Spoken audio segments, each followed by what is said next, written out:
Hello, everybody. This is Faheem Jackson, and this is episode 68 of my podcast show, In the Know. This is a short form podcast show which is aimed at putting people in the know with a variety of topics, using my experiences and viewpoints in life to put people in that know. What is the know? It's using my understanding of the experiences to guide you through the world. The following is an intro speech into the topic of today, and the introduction speech is regarding the future of the American education system.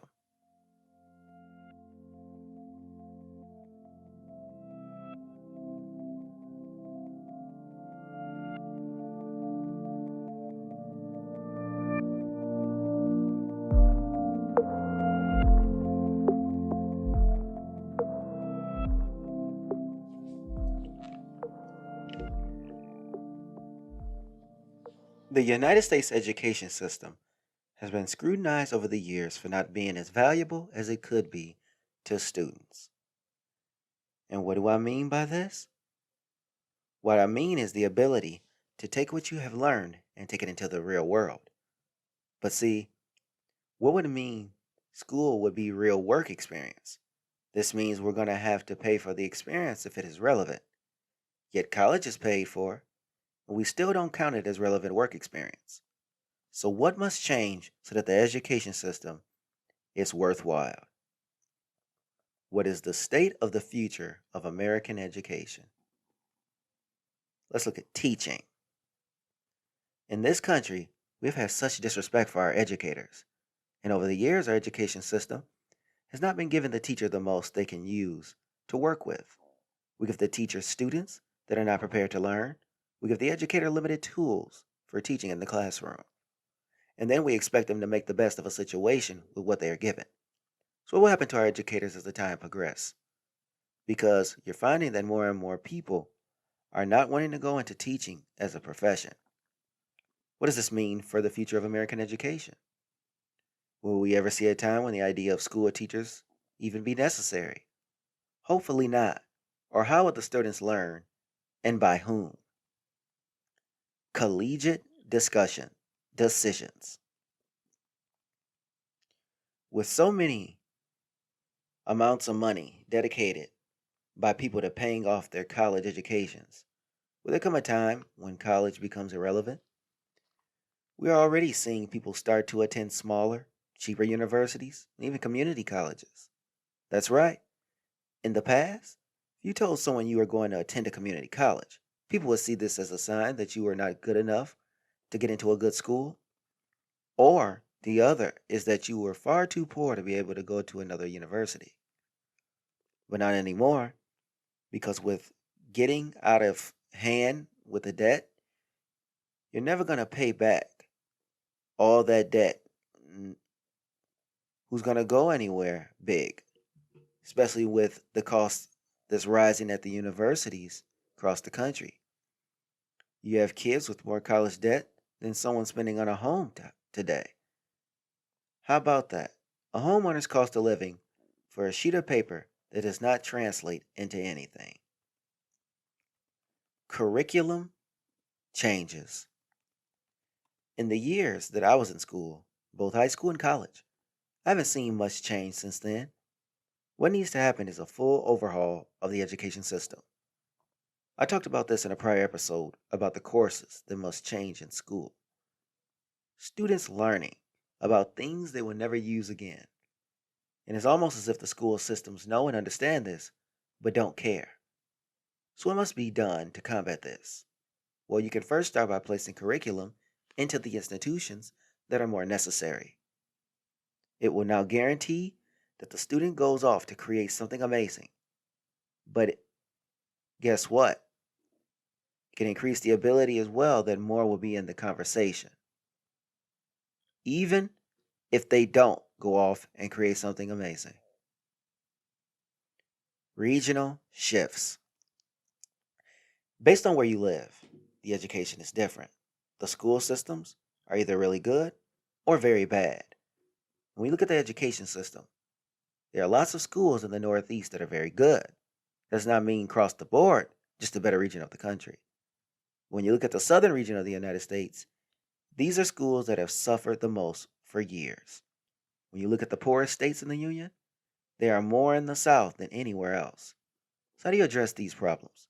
Because when you look at the South, there are so many places that are considered rural, which means there's not much economy for jobs.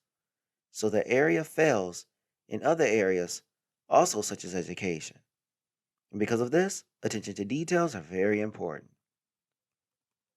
Political shifts. Once you see the moves that our elected officials make, you get scared when it comes to the future of education. They operate on the basis of minimum basics. But when does anyone perform well under the minimum basics of the education system? And the answer is no. No one can truly succeed in an environment where the politicians are not that vested in making the younger generations better. So these thought processes have to change in order for the education system to get better. Costs to the taxpayer. People are always watching their pockets, and because of this, we're always wondering how the government will spend our dollars.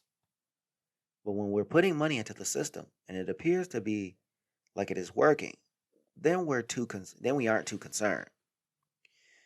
Yet when the dollars are being allocated in a space where we feel it is not working, then it gets enraging. So we have to start putting money into schools where the parents that most money is coming out of the pockets of will know that systems will try their best to push them to the next level. So make some changes so taxpayers can feel what is coming out of their pockets actually is working on some level.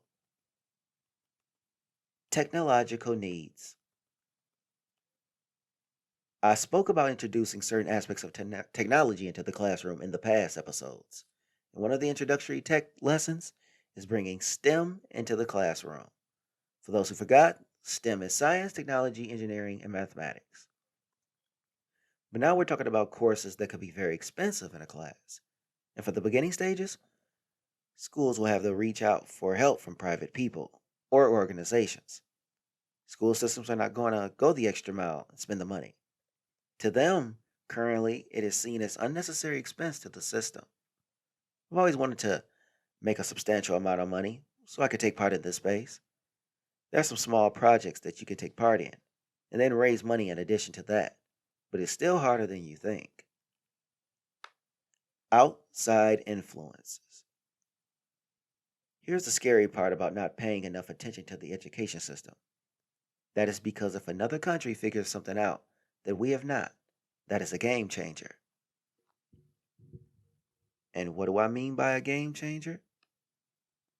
When I'm referencing the system in which we live, here's what I mean by game changer. People who figure things out better than others, the world has to acquiesce. This is the reason America needs some type of initiative that will prepare our young people in this country to be better than the rest of the world. We don't want to end up in a situation where we're trying to emulate another country. For example, a propulsion system is created by a country outside the United States, and it changes global transportation around the world. We are now forced to adapt to them, or we work overtime to figure out something better.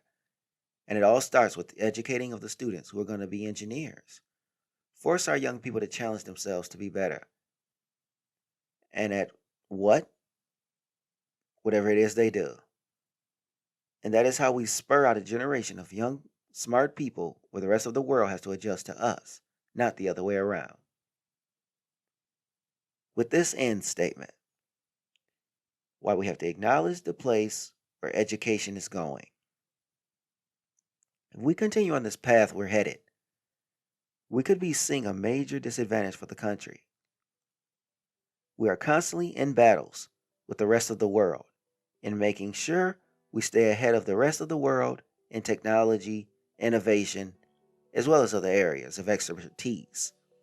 And with the inability to change course, the rest of the world sees this as an opportunity to be able to be number one in the world.